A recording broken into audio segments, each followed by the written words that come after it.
I'm so excited to finally have this in hand. I have my own Swamp Thing. I mean, Man-Thing action figure. Man-Thing, not Swamp Thing. Man-Thing.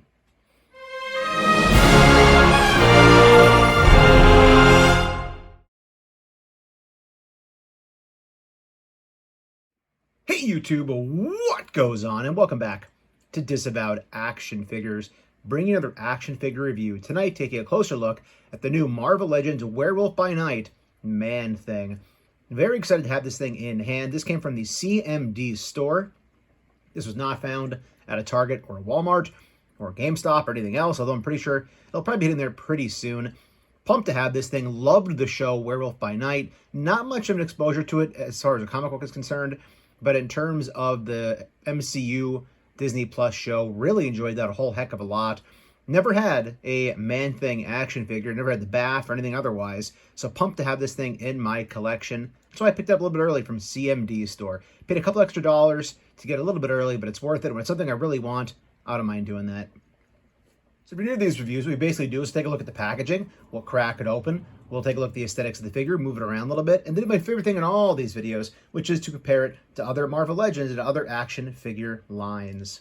So in terms of the box, we do have a great window packaging going on, allowing us to see good old Ted right there inside. We do get the Werewolf by Night logo and the Marvel Studios special presentation, which is what it was considered on Disney Plus. Top of the box, again, Werewolf by Night right there. Title card on the side. We get a nice artistic rendering right there of Man-Thing. On the bottom, legalese, barcode, all the crap you don't really care about. And then on the other side, just part of the window. Let's get this guy cracked open. And here is Man-Thing out of the packaging. And I gotta tell you, this sculpt is pretty freaking bonkers.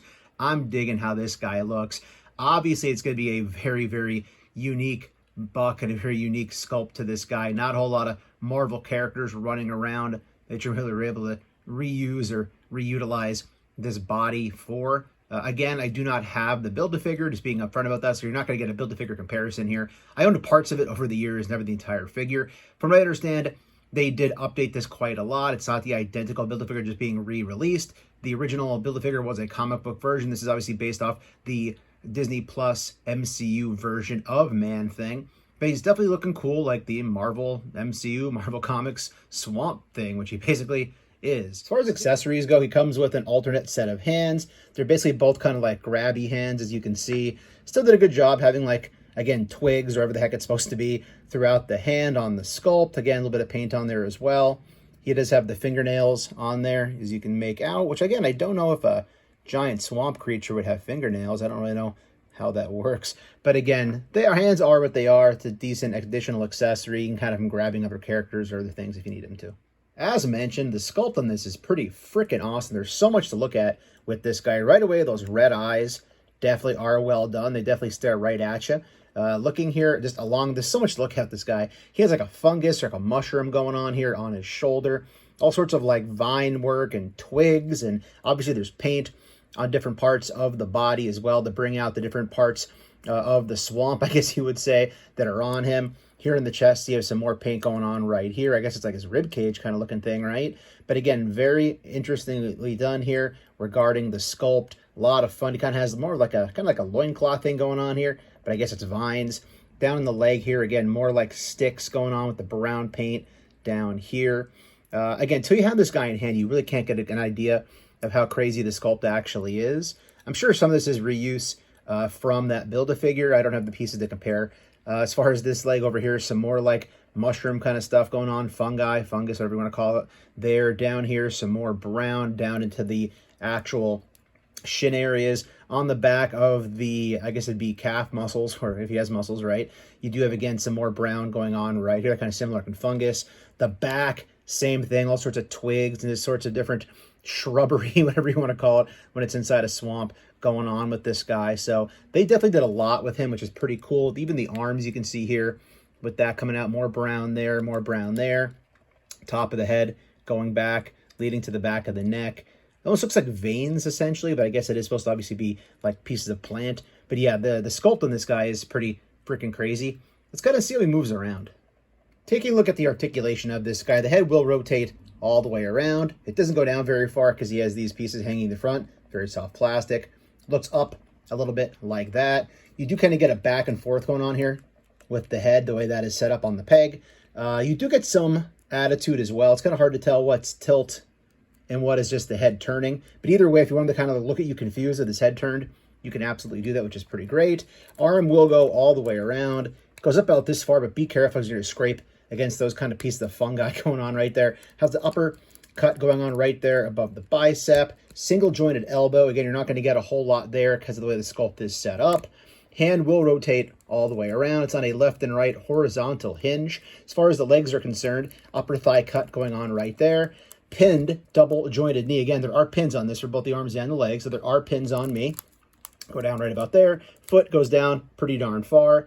Foot does not go up very far at all. He will kick forward about that far. He will kick back about that far, so good walking pose if you really want to see it. He'll do a split out about that far. The torso, he will come down about this far. I like the fact he kind of tilt the head up and head the torso down. So it kind of looks like he's looking up at you from a bent down position, which is kind of cool with the head. Does not go back very far, if at all, because again, the sculpt getting in the way back there. And it is also on a waist cut, so it will turn at the waist like so.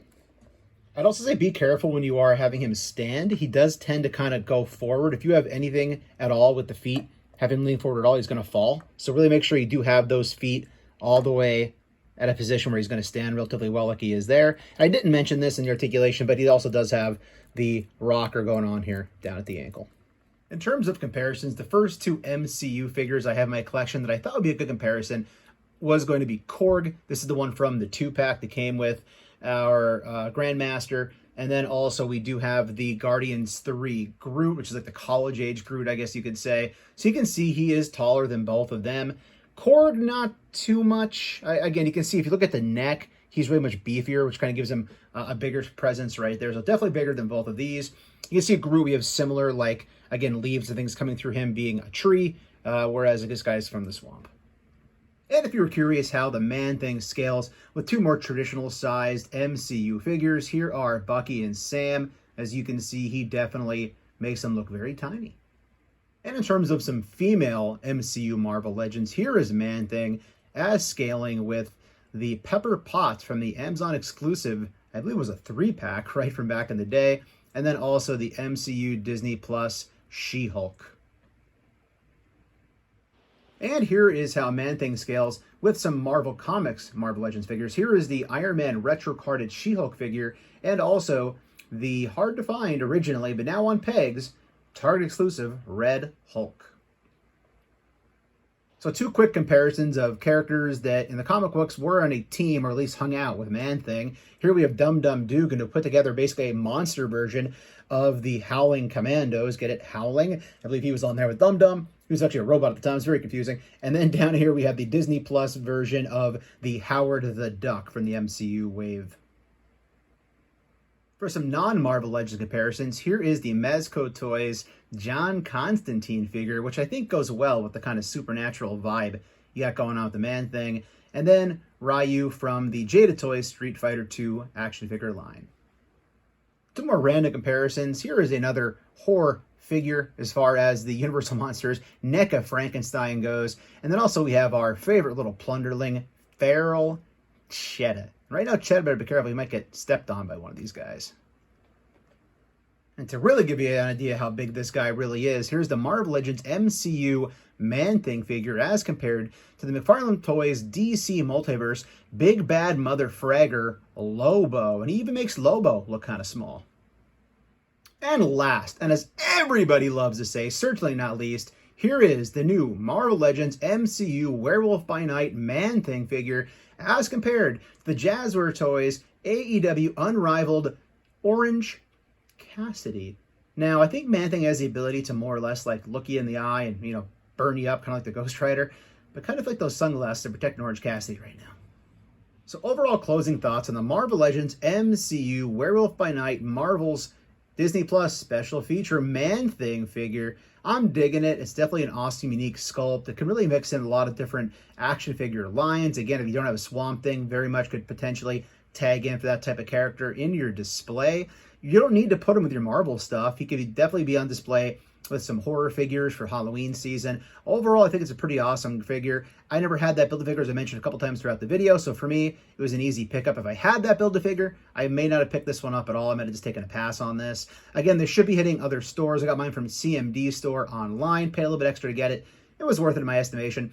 The one bad thing I will say is, again, be careful with the ankles. I have him positioned just enough that he's standing well right now, but the ankles do seem a little bit weak, and he is very much attempting to kind of fall forward sometimes. So if you're going to have him kind of further back in your display, since it's a bigger chunk of piece of plastic, you're probably going to want to be careful who you have in front of him, because if you don't have him positioned just right, or when it's hashtag loose joint season, when the weather gets warm like it is here in Pennsylvania, he might be more likely to fall forward and take down some stuff in front of him. So just be careful with that.